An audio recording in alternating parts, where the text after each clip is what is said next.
Preeti, I want to ask you, what are the ways in which one can elicit information from a child? What are the methods? Is it really impossible to get information from a very young child? How would one go about it? I think one is to come down to the level of the child. Whether we are talking to a 3-year-old or a 5-year-old or a 12-year-old or an adolescent, one must come to the level of the child and speak. That is one thing. The other thing is that if the child grows up in an environment where their emotions are validated, where what they say is taken into account, then that child will feel that they can tell their parent and will not be blamed for it, or will not be punished for it, or there will be no retribution, or there will be no feeling that the child was complicit in this activity in some way or form. None of that will occur. So for example, if a child comes home and tells their parent that their teacher shouted at them, if the parent's response to it is, "What did you do?" then that child is not going to feel very supported when something this big, such as sexual abuse, occurs. So in that sense, if there is an environment at home where the child is believed and given an opportunity to say what they have to say, and thereafter there is a discussion about it, thereafter there is some kind of resolution about it, the child then feels that the environment at home is a place which is truly safe, as opposed to where they have to mind what they say at home as well, because they will be asked to explain or will be blamed. A supportive environment. Absolutely. Yeah. And what about parents? Can we give a few tips for parents how they can, avoid such, like you said, the relatives coming to give a hug and you don't want to, then you just let your child be. Stuff like that. Child sexual abuse is not 100% preventable. It will still happen. But what we can support our children in is to be able to report it earlier to us, and for us to take action which will help the child to heal. So I think Preeti, probably could you tell us some of the ways a parent can respond if a child tells them it's happened? Yeah, I think that the first thing is to believe the child. I think that is the first thing that a parent can do. In fact, study upon study shows that the post-abuse adjustment of the child depends on the degree of validation that the parent is able to give when a child actually musters the courage to say something this devastating to a parent. So, believing the child, making the child feel safe again, not asking the child why they didn't report it when it occurred 6 months ago, not avoiding the topic of abuse, not wanting the child to outright, not blaming the child, not wanting the child to outright hate the person who has perpetrated the abuse, because as ma'am pointed out time and time again, oftentimes the person who has perpetrated the abuse is somebody very close to the child, and so the child has ambiguous feelings towards that person, and that must be understood as well.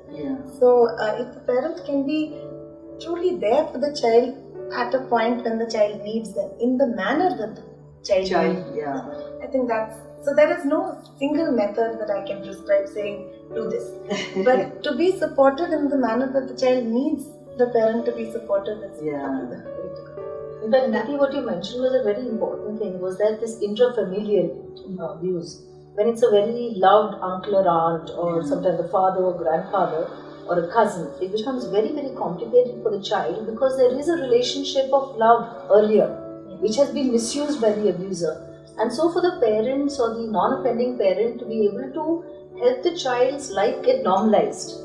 I do wish that when an abuse had occurred, if parents treated it like a bad accident, where you fell down, you got hurt, but it doesn't mean you stop going to school tomorrow, you do your homework, you go for your games, normalizing the child's life rather than holding it back. And in a way also socially ensuring that the abuser doesn't come to the house, because when you allow the person to keep coming to the house, visiting and trying to maintain appearances, you are actually telling the child, I don't care about you.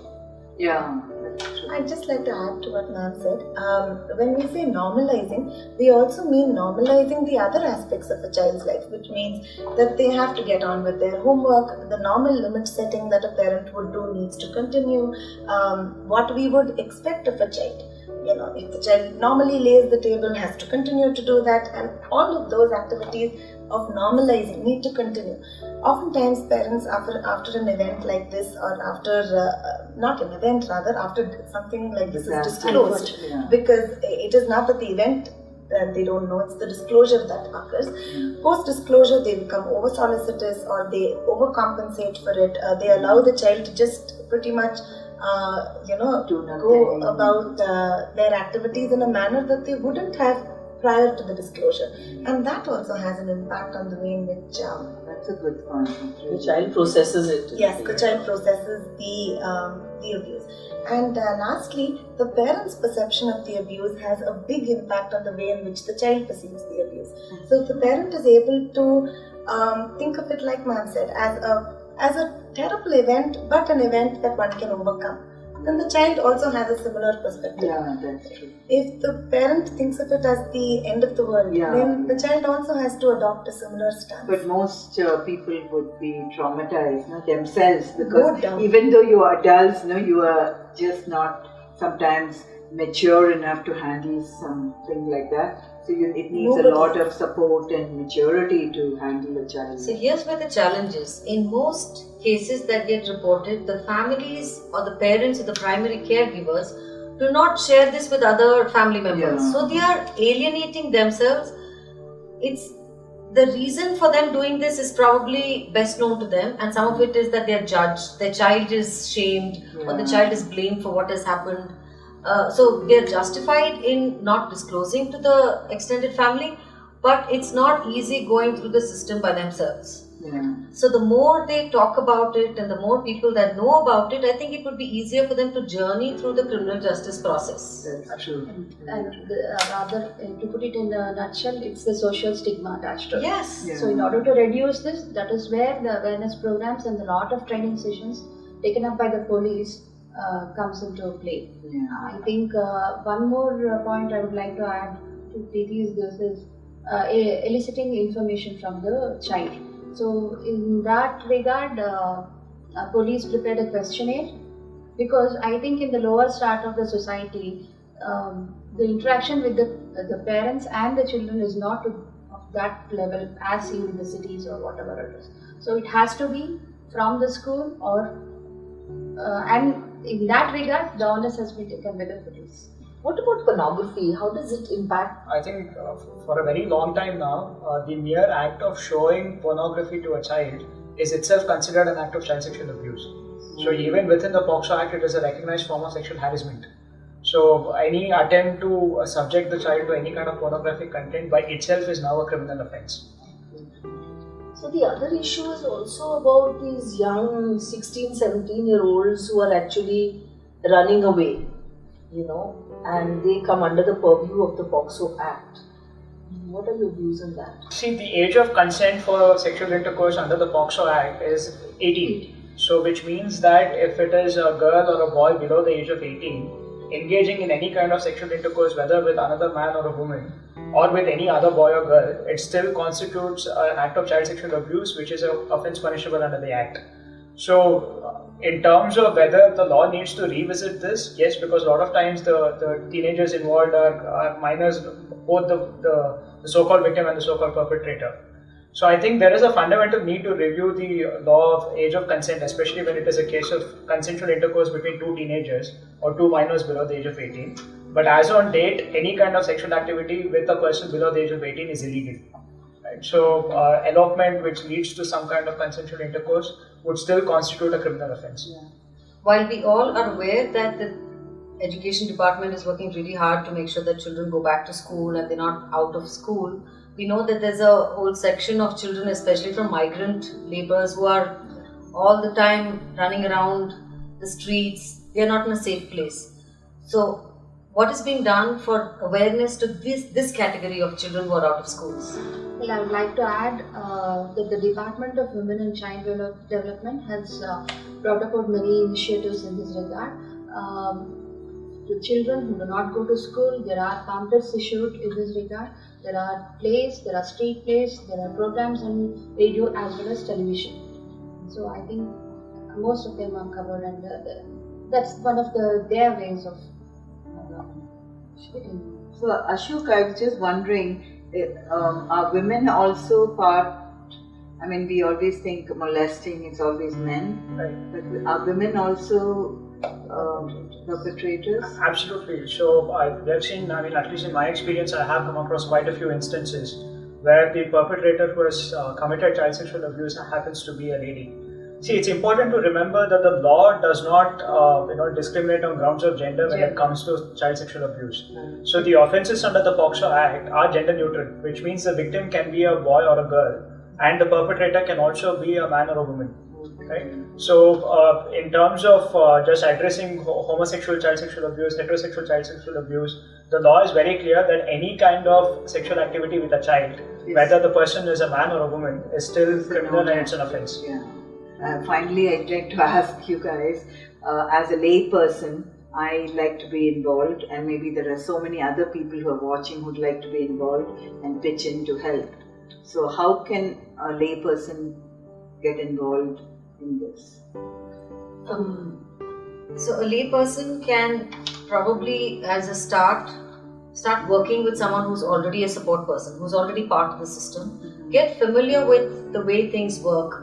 Where is the court? Where is the police station? Where is the hospital where cases are normally taken? Familiarize themselves with this. Eventually familiarize themselves with the Act, with the Protection of Children from Sexual Offences Act. What are the procedures under it? Once they're a little familiar, they could actually support families. They could fit the role of a support person that the Act has provided for. So, accompanying the child to the various places they need to be taken doesn't have to be done by a doctor, a lawyer, or any professional. It can be anybody. The neighbor can take the child every single time they need to go to court. So, this is how I think society and community can come together to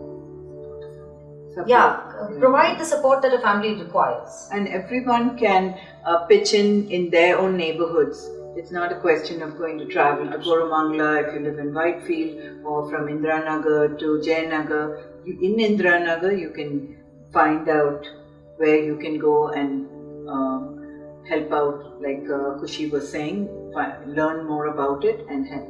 And one last thing from the police perspective I would like to add is this concept called community policing, where at least on a monthly basis there is an interaction with the people from that area or the jurisdiction, and even during those sessions the police enlighten people regarding these.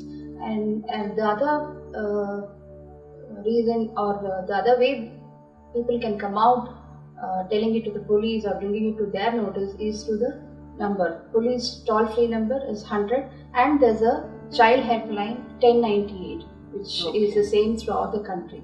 So these are the means and ways one can reach people or think about. If I can just add one last thing, I think it's very important for everyone to build a relationship with the legal system. Very frequently we see that there's a crime that occurs, people point fingers at the system saying this is not right, that is not right. That does not help. It's important that we recognize that all of us are stakeholders, we build a relationship with law enforcement, get to know the local police, support them, work with them, as opposed to constantly protesting and taking out allegations and things like that. Right. So it's very important to collaborate and not just confront. Definitely. And can a family have a private lawyer, or do they have to have the public prosecutor? No, the POCSO Act specifically provides for the family to take assistance of a private advocate.